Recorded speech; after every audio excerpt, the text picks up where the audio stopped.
Welcome to this video about BI Metrics. In this video we would like to talk about sustainable maintenance. Sustainable maintenance is the basis for BI Metrics. Sustainable maintenance has as a goal to create a better indoor climate and less energy usage.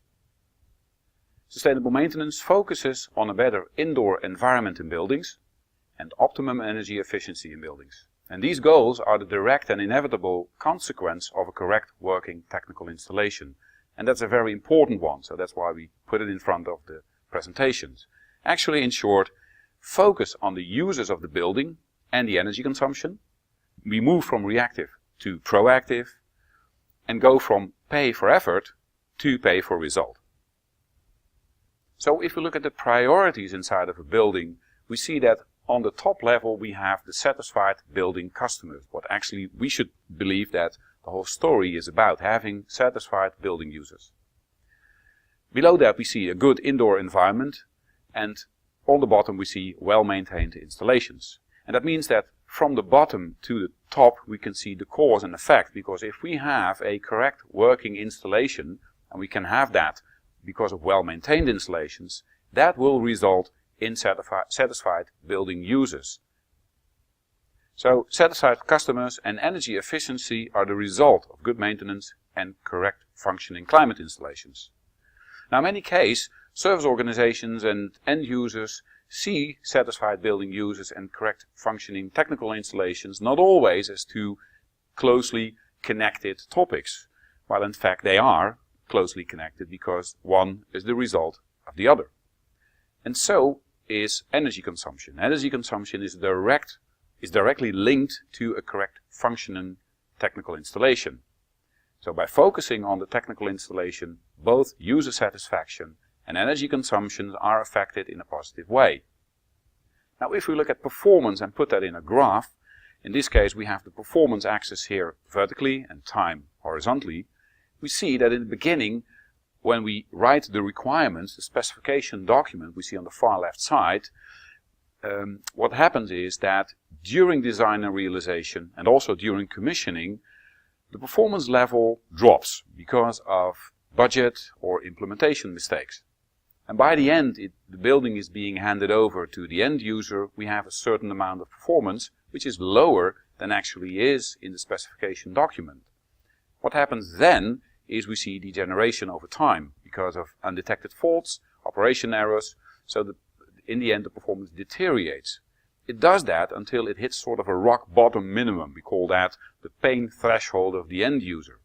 And in between those two, the specification document and that minimum is about 20 to 30% energy waste. And there's something we can do for the customer. So what happens is that someone drives by the building and changes things. And he does that, we call that undirected effort of the maintenance company to provide a temporarily improvement. Because the emphasis then is mainly on reactively solving comfort complaints from the users and not looking to the technical installation as a whole. So that goes on and on and on, and in the end you will see that over time, and that could take years, it results in sort of an infinite circle bouncing around, you could say, of about undirected improvements, degeneration and end user pain again and again.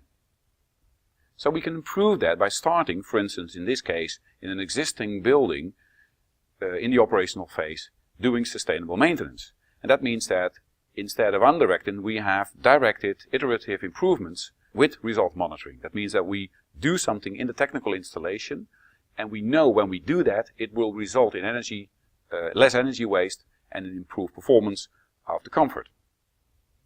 So in that case the emphasis is on improving the installation performance, and improved comfort and a lower energy consumptions are both goal and result of that, as a direct consequence as mentioned in the beginning of this presentation. Now what if we start sooner? Let's say we start right after commissioning. We get the same results, right? We go right up. Because we start sooner, we will also have improvements sooner.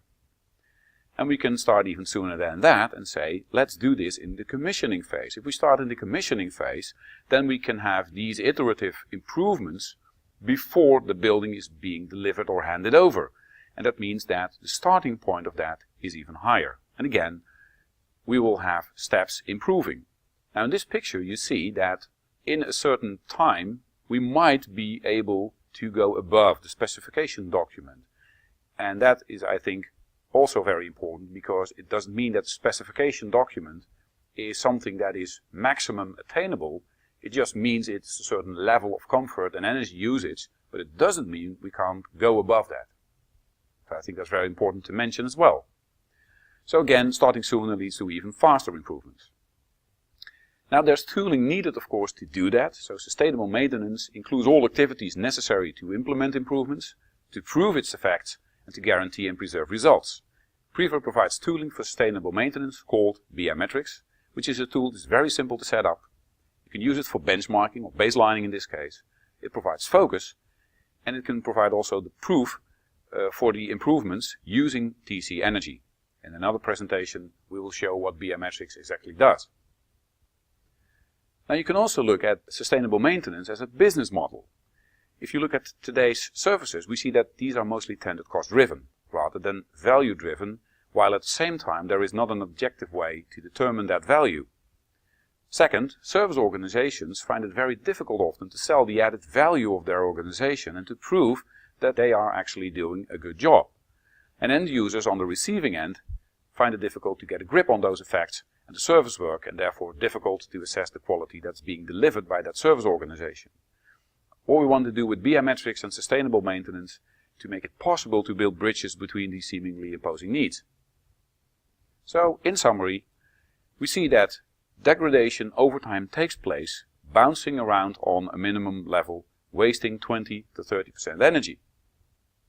Starting very soon in the commissioning phase would raise that and will be able to save that energy and improve comfort over time. There's a direct relation between correct functioning technical installation and satisfied customers, as well as low energy consumption. And we have tooling to show that energy consumption can be shown by Priva TC Energy, correct function in installations can be shown by Priva BI Metrics, and we are working on measuring how satisfied customers are. The advantages for the end user are less comfort complaints, lower energy bill, and better insight and grip on maintenance and energy costs. The advantage for the service organization is of course the possibility to differentiate in their market, because they're doing things differently than others. It prevents also a race to the bottom in tendering, and it creates a real value relationship with the customer. So this was the video about sustainable maintenance. Thank you for watching.